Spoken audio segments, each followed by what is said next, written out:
Halo semuanya, hari ini saya akan ceritakan film Tukang yang terjebak di antara dua pintu siklus mati dan tidak bisa keluar. Tukang yang terjebak di ruang siklus mati. Awal cerita, tukang reparasi dengan terampil memperbaiki kunci akses. Dia menekan kata sandi untuk membuka pintu dan ingin pergi. Tapi begitu dia keluar, dirinya kembali muncul dari pintu belakang. Ini adalah tampilan yang persis sama. Kemudian dia berhenti di sini dan mencari tahu apa masalahnya. Dia berbalik dan pergi melalui pintu belakang. Ini aneh untuk melihat diri sendiri lagi. Dia menutup mulutnya dan tidak percaya dengan semua ini. Dia mengulang menekan kata sandi lagi, dan itu masih terjadi. Pintu depan dan belakang akan muncul diri sendiri. Ini sedikit aneh, apakah ada masalah dengan pintu? Dia menggunakan tas untuk menahan pintu. Dia pikir jika dia berlari dengan cepat maka bisa keluar. Kemudian dia mulai berlari dengan cepat. Melihat situasi ini, tampaknya dia tidak bisa berlari keluar dari sini. Ini sangat aneh, menakutkan untuk dipikirkan. Jangan panik ketika ketemu masalah, makan yogurt dulu agar tidak ketakutan.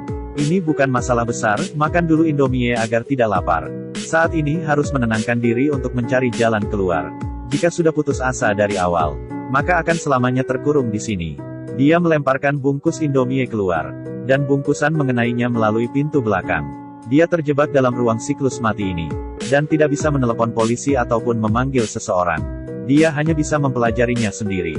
Waktunya untuk menggunakan otak. Dia mencoba untuk menyentuh dirinya yang lain, tapi dia tidak bisa mencapainya. Jika dia bergerak, dirinya yang lain juga ikut bergerak. Buka pintu depan, pintu belakang ikut terbuka. Ini terulang tanpa henti. Dia tidur di lantai dan ingin putus asa. Dinding ini juga sangat kuat. Tidak mungkin untuk memecahkannya. Tukang mencoba dengan pengukur dan palu baja. Dia sudah menggunakan semua alat tapi tidak ada gunanya. Dia berolahraga sejenak untuk menenangkan diri. Kemudian tertidur sebentar untuk memulihkan tenaga. Dia mulai bermain dengan dirinya yang lain. Kemudian dia mulai bermain dengan seru. Seperti sendirian di rumah. Bahkan menggunakan pengukur untuk bermain lompat tali. Hingga pengukur hampir patah. Terakhir pengukur patah karena memukul pintu. Dia berjongkok di sudut sendirian. Ketika menggeser pisau, dia membuat suara berirama. Dan dia mulai menari. Dengan menari dia tidak merasakan kesepian lagi. Tukang yang semangat harus tetap bertahan agar bisa keluar. Dia mulai berulang kali membuka pintu. Dia sangat marah dan mengetuk pintu. Kali ini terdengar suara mesin yang berhenti. Kedua pintu terkunci, akankah dia mati di sini? Tukang bertindak cepat untuk memperbaiki kunci pintu. Dalam proses ini, sebuah bola hitam tiba-tiba masuk dari pintu belakang. Kemudian bola pergi lagi. Sesudah tukang memasang alur listrik, sebuah cahaya berenergi tinggi tiba-tiba muncul di dinding, dan mengeluarkan suara ledakan. Tegangan yang sangat tinggi hampir membutakan matanya. Tukang segera memutuskan kabel dan ruangan kembali tenang. Dan saat itu pintu belakang tiba-tiba terbuka. Dua orang membawa wanita aneh dan pergi dengan cepat. Apa yang terjadi? Ada banyak pertanyaan dalam pikirannya. Dia segera mengikuti orang-orang itu keluar. Kali ini dia kembali terkurung di ruang siklus mati. Awalnya emosinya sangat stabil, tapi saat dia melewati kesempatan ini, tiba-tiba dia menjadi sangat emosi. Dia menangis dan tertidur di atas lantai. Di dalam mimpi, dia berhasil keluar dari pintu depan. Tapi saat dia terbangun dia masih terkurung di ruangan ini. Tidak boleh menyerah, dia mulai melakukan meditasi. Tenangkan diri dan berpikir tentang apa yang harus dilakukan. Kemudian dia berjongkok di depan pintu. Sangat menakutkan jika terjebak di dalam sini sendirian. Jika ada buku atau handphone, setidaknya tidak membuatnya putus asa. Kapan tukang ini bisa keluar? Semuanya dikarenakan memperbaiki kunci. Dia mulai sibuk lagi. Dari dalam ruang terdengar suara yang aneh. Kemudian pintu tiba-tiba terbuka. Sejumlah makhluk tak terlihat berjalan masuk. Tukang itu bersembunyi di belakang pintu dan berhasil selamat. Sebagai tukang, dia memutuskan untuk memperbaiki kunci. Tak disangka dirinya yang lain muncul dari belakang pintu. Keduanya terdiam seketika. Orang itu langsung pergi, tapi dia masuk kembali dari pintu depan. Tukang menahan pintunya dan ingin berbincang.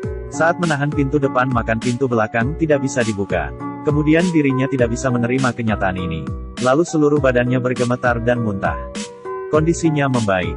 Keduanya mulai menenangkan diri. Mereka berdiri di sisi masing-masing. Mereka tidak banyak berbincang. Tidak ada hal yang perlu dibincangkan pada diri sendiri. Tak lama kemudian tukang sebelumnya mulai putus asa. Dia tidur di sudut sendirian. Dan yang lain membuka kaos kaki dan terus berpikir. Ada ide yang berani dan matang dalam pikiran. Keinginan seorang pria yang terampil untuk bertahan hidup sangat kuat. Dia memutuskan untuk merobek pakaiannya. Minum yogurt dari orang lain. Untuk mengisi tenaga, yogurt yang tersisa tidak dibuang. Dia menuangkannya ke celana. Dia melemparkan pakaiannya keluar dari pintu depan dan mengikatnya ke kabel. Tangan kanan menarik pakaian di pintu belakang. Langkah demi langkah di tepi kematian. Energi tinggi akhirnya tiba. Dia menyentuh kabel untuk membuat korsleting. Dia menyentrum kedua orang hingga pingsan dan menghentikan siklus ini. Tidak lama kemudian, ketika dirinya yang lain terbangun. Melihat semua di depannya, dia berteriak minta tolong. Dia tidak melihat cahaya dari pintu depan. Dia pergi ke pintu belakang yang gelap. Dan tukang yang pingsan saat terbangun kembali. Dia membuka pintu depan dan melihat cahaya. Dengan usaha sendiri mendapatkan kehidupan baru. Film ini berjudul The Monk in the Cycle Space. Film ini bercerita tentang tukang yang terjebak dalam siklus mati. Dan cara dia menyelamatkan diri sendiri. Kehidupan di dunia, mau tidak mau akan menghadapi dilema sementara. Walaupun berusaha akan tetap di tempat itu. Ke dalam siklus mati, hanya tetap optimis. Terus berpikir agar bisa keluar dari siklus mati ini. Menghadapi dilema yang sama, orang pesimis akan putus asa setelah berusaha sedikit. Pada akhirnya hanya akan jatuh ke dalam kegelapan. Hanya mereka yang positif bisa keluar dari siklus kematian.